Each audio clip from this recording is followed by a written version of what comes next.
दोस्तों आज हम 2002 में आई ये दिल आशिकाना मूवी का एक्सप्लेन करेंगे। तो मूवी की शुरुआत में हम करण और पूजा को देखते हैं जो पुणे के कॉलेज में एक साथ पढ़ते हैं और इनकी पहली मुलाकात भी होती है। इसके बाद ये एक दूसरे से काफ़ी बार मिलते हैं जिससे इन दोनों का प्यार हो जाता है। और फिर हम अशरफ उल हक मलिक को देखते हैं जो एक खतरनाक आतंकवादी होता है। इसके बाद हम विजय वर्मा को देखते हैं जो कि पूजा का बड़ा भाई होता है। और यही हम अखमाश यानी आदित्य पंचोली को देखते हैं जो कि विजय वर्मा का पार्टनर होता है। और विजय के साथ यह ये किसी एक एयरपोर्ट के स्टाफ और सिक्योरिटी को खरीदने का प्लान बनाता है। इसके बाद करण पूजा को अपने घर जाता है और पूजा के घर आने पर करण करण के परिवार को पूजा काफ़ी पसंद आ जाती है। इसके बाद पूजा अपने भाई से मिलने मुंबई जाती है। फिर पूजा कॉलेज में करण का मैच देखने जाती है और उसके वापसी में जब वो मुंबई जाने वाली फ़्लाइट में बैठती है तब कुछ आतंकवादी इस फ्लाइट को हाईजैक कर लेते हैं और ये साजिश पूजा के भाई ने रची होती है। पर वो इस बात से अनजान होता है कि वह इस फ्लाइट में बैठी है।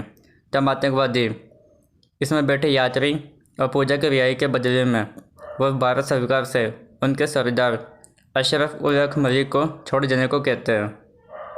तब सरकार उसे मजबूरन छोड़ देने को कहती है।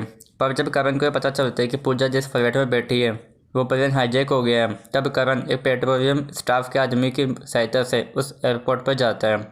और जब बाहर नीचे खड़े आतंकवादियों को ध्यान नहीं होता है तब करण चुपचाप उस प्लेन के खुफिया जगह कारपोल के जरिए अंदर चला जाता है और उनसे काफ़ी लड़कर सभी यात्रियों और पूजा को बचा लेता है। और अशरफ उल हक मलिक को फिर से कैद कर लिया जाता है। इसके बाद जब पूजा और करण अपने दोस्त की जन्मदिन की पार्टी में जाते हैं तब कुछ आतंकवादी करण को मार देने की कोशिश करते हैं पर करण और पूजा बच जाते हैं। इसके बाद जब करण की माँ और उसके भाभी पूजा के घर पर उसके भाई से उसका हाथ मांगने जाते हैं तब विजय उनसे कहते हैं कि पूजा के घर में सेफ नहीं रहेगी, जिस पर पूजा अपने भाई से मना करने का कारण पूछती है। तब विजय ने बताते हैं कि करण ने उन आतंकवादियों का मिशन नाकामयाब करके तुम्हें भी खतरे में डाल दिया है। ये सुनने के बाद करण पूजा को छोड़कर चला जाता है। इसके बाद जब विजय पूजा के रूम में खाना और जूस लेकर आता है तब पूजा कुछ भी खाने पीने से मना कर देती है, जिस पर विजय पूजा को अमेरिका भेज देने के लिए कहता है। इसके बाद पूजा करण को फ़ोन करके बताती है कि उसके भैया उसे अमेरिका भेज रहे हैं, इसलिए तुम मुझे लेने आ जाओ नहीं तो मैं जेल खा लूँगी। ये सुनने के बाद करण तुरंत पूजा के घर जाता है। इसके आने पर पूजा करण को कहती है कि इससे पहले कि भैया मुझे अमेरिका भेजे उससे पहले तुम मुझे यहाँ से ले जाओ। और इसी वक्त करण पूजा को यहाँ से ले जाता है। इसके बाद जब सुबह विजय पूजा के कमरे में आता है तब पूजा यहाँ नहीं होती है और यह एक चिट्ठी पड़ी होती है जिसे पूजा छोड़कर जाती है, जिसमें लिखा होता है कि वो करण के साथ ही घर छोड़कर जा रही है।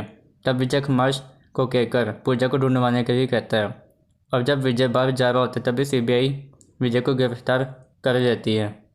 इसके बाद हम पूजा और करण को देखते हैं जिनको अखमाश ने अपने आदमियों को इन्हें पकड़ने के लिए कहा होता है। तभी एक जगह छुप जाते हैं पर इसके बाद अखमाश के जरिए पकड़े जाते हैं और अपनी जगह लाकर इन्हें एक कमरे में बंद कर देता है। तब अखमाश वापस भारत सरकार से इन दोनों को छोड़ने के बदले में वापस अशरफ उल हक मलिक की रिहाई मांगता है। तब करण की मां के उनसे कहने पर अशरफ को छोड़ दिया जाता है।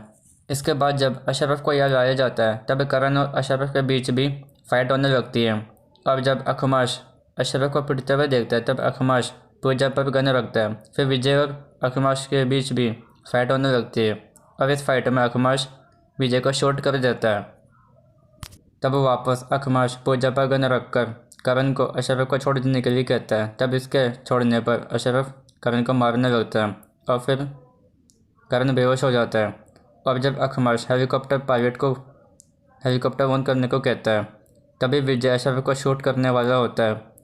तभी अखमाश उसे बचा लेता है पर उसे गोली लग जाती है और वो भी विजय पर और शूट कर देता है, जिसमें ये दोनों मर जाते हैं। और जब अशरफ पूजा को हेलीकॉप्टर में गिराकर खुद भी बैठने वाला होता है तभी करण उठकर अशरफ को उठाकर उसकी गर्दन का हेलीकॉप्टर के पंखे से चीर देता है, जिससे उसकी मौत हो जाती है और करण पूजा को बचा लेता है।